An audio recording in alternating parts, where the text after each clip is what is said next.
Hello दोस्तों, आपका स्वागत है कनक न्यूज चैनल में। आइए जानते हैं आज की बड़ी 10 खबरें। सीएम योगी आदित्यनाथ को हटाने की तैयारी कर रही है बीजेपी, सर्वे में आए चौंकाने वाले नतीजे। क्या बीजेपी यूपी में सीएम योगी आदित्यनाथ को हटाने की कर रही है तैयारी? इस सवाल पर सर्वे में 42% लोगों ने हाँ का जवाब दिया है। लोकसभा चुनाव में बीजेपी बहुमत के आंकड़े से काफी नीचे रही, जिसकी वजह से गठबंधन की सरकार बनानी पड़ी। बीजेपी की उत्तर प्रदेश में सबसे बड़ा झटका लगा। यहां पर समाजवादी पार्टी पहले नंबर पर पार्टी बन गई है। यूपी में सभी 80 सीटें जीतने का दावा कर रहे थे, बीजेपी को सिर्फ 33 सीटों पर ही जीत मिली। इन सब के बीच एक बार फिर से चर्चाएं होने लगी हैं कि यूपी में योगी आदित्यनाथ को मुख्यमंत्री पद से हटाया जाएगा या नहीं। कांग्रेस सांसद राहुल गांधी ने कल देर रात एक सनसनीखेज दावा किया। उन्होंने कहा कि ईडी उनके घर पर रेड मारने की प्लानिंग कर रही है। ईडी के अंदरूनी सूत्रों ने उन्हें छापेमारी की जानकारी दी है। उन्होंने ट्विटर पर पोस्ट करते हुए कहा, जाहिर है 2 in 1 मेरा चक्रव्यूह वाला भाषण अच्छा नहीं लगा। ईडी के अंदरूनी सूत्रों ने मुझे बताया कि ईडी की छापेदारी की तैयारी हो रही है। मैं ईडी का खुली बाहों से इंतजार कर रहा हूं। चाय और बिस्किट मेरी तरफ से। राहुल ने अपने इस पोस्ट में ईडी के आधिकारिक ट्विटर हैंडल को भी टैग किया है। दरअसल राहुल गांधी ने 29 जुलाई को बजट पर बोलते हुए भारतीय जनता पार्टी और प्रधानमंत्री मोदी पर तीखे हमले किए थे और चक्रव्यूह का जिक्र किया था। इसके बाद से ही बीजेपी बौखलाई हुई है और राहुल गांधी को निशाने पर लिया है।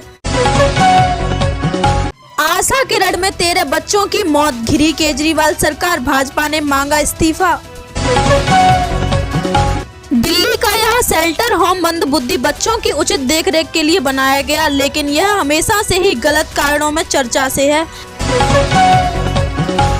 पहले भी यहाँ गलत देखरेख के कारण यहाँ अनेक बच्चों की मौत हो गई थी, लेकिन समय बीतने के साथ ही सब ठंडा पड़ गया और एक बार फिर से इस शेल्टर होम में खतरनाक साबित हुआ। आशा किरण शेल्टर होम में 27 मंदबुद्धि बच्चों की मौत ने सरकार को बैकफुट पर ला दिया है। आरोप है कि केवल जुलाई महीने में ही इस शेल्टर होम में 13 मंदबुद्धि बच्चों की मौत हो गई। लगातार गिरावट के बाद सोने ने फिर पकड़ी रफ्तार, चेक करें लेटेस्ट कीमत। आइए जानते हैं आज क्या है सोने के भाव। अगस्त महीने की शुरुआत के साथ सोने के भाव लगातार बढ़ रहे हैं। वहीं 2 दिन बाद अब चांदी की कीमतें टूटी हैं। उम्मीद है आगे सोने के भाव में थोड़ी नरमी आ सकती है।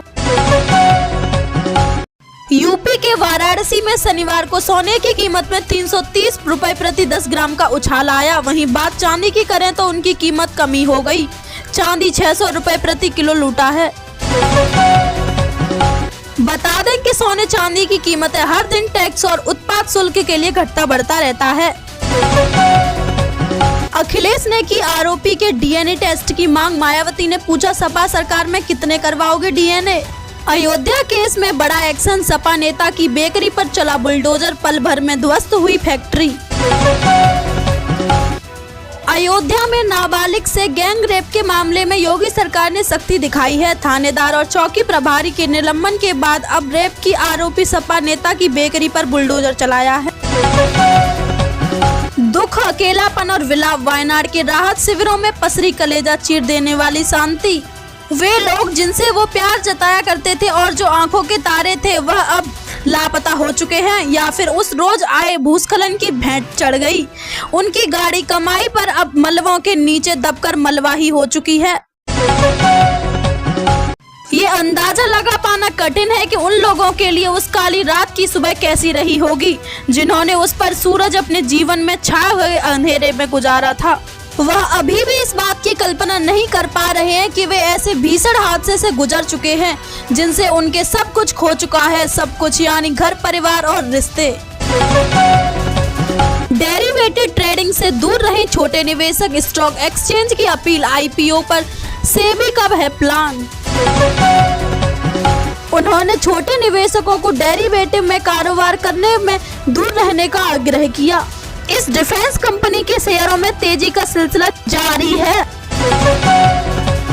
कमेंट सेक्शन में बताइए आपको वीडियो कैसी लगी। Thank you for watching my daily videos. Please subscribe my channel. Bye bye.